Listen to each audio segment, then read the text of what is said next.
We can have a conference champion in the state of Texas. It's the only team that is still in the running to win a conference championship. TCU and Baylor cannot.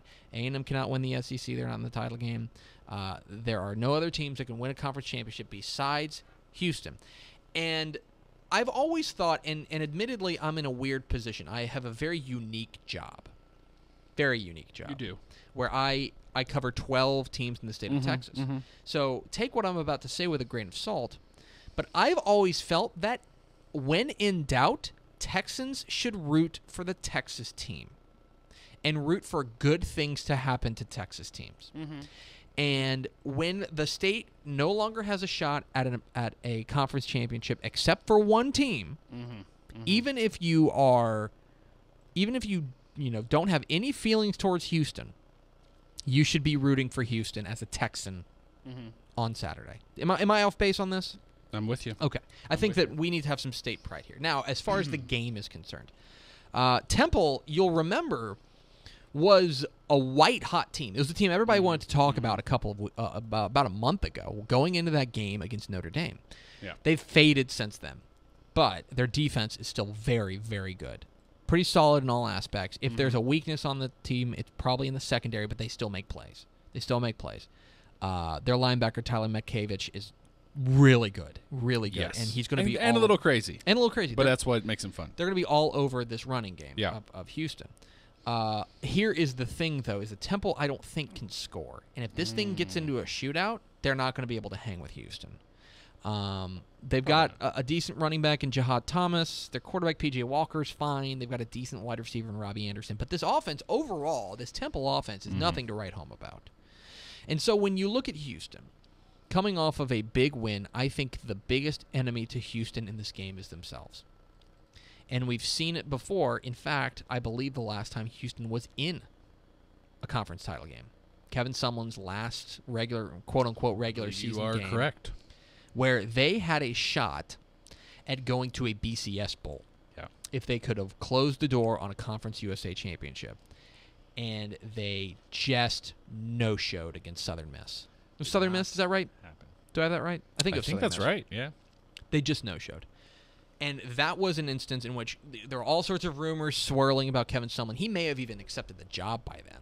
Yeah. But there were all sorts of rumors swirling. And now comes word, pretty confirmed word, that Tom Herman is staying. Yeah. Tom Herman has signed a deal. Pretty sweet. Missouri is not coming after him. His old AD, Mac Rhodes. Missouri hired Barry Odom, their defensive coordinator.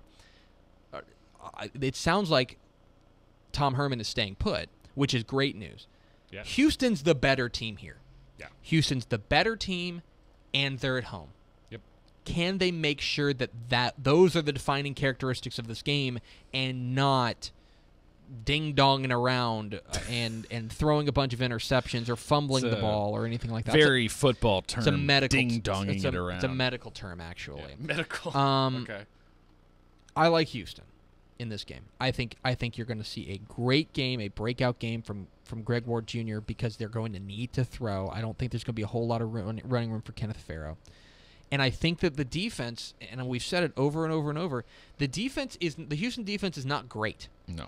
Nobody would say, oh, wow, they're just a lockdown defense. But you know what?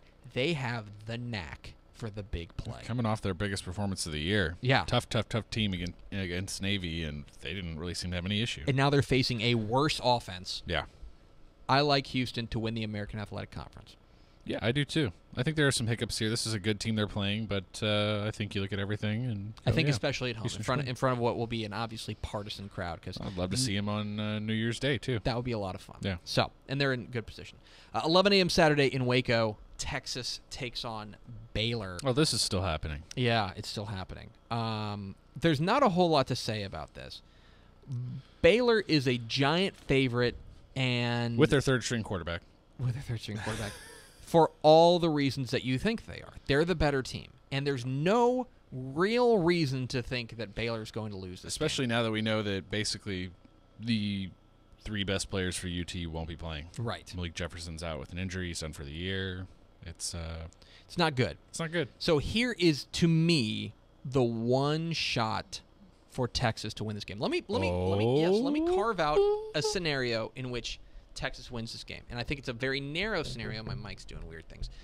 It's a very narrow scenario. But here's the one scenario in which Texas wins this game. All right. Buckle up. Huge day for the offensive line. They dominate at the line of scrimmage like they did against Oklahoma. They run the ball. They keep the ball away from Baylor. Mm-hmm. They shorten this game, shorten the number of, limit the number of possessions that Baylor has. They eat clock, just devour clock. And on the defensive side, they just go all-out blitz against Chris Johnson and make him uncomfortable. He makes a couple of mistakes as a third-string quarterback, and Texas comes away with a 36-34 win.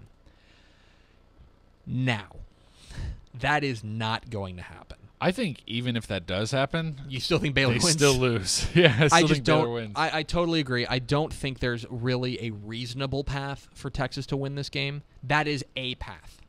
But there's no reason to pick it. I like Baylor relatively comfortably in this one. I think it's pretty clear that especially at home. 2 p.m. Saturday, the game you forgot was going on, or didn't know about in the first place. Or you didn't know about in the first place. Arkansas State welcomes in Texas State. Mercifully, the Texas State season will come to an end. Not soon enough, I don't think. They're going up against an Arkansas State team that is pretty good. And they're pretty good at kind of everything. Yeah. They run the ball really well. They've got a number of running backs. Michael Gordon, Warren Wand, Johnston White. Their quarterback, Freddie Knighton, can run the ball. He can throw it as well. And the defense is solid against the pass.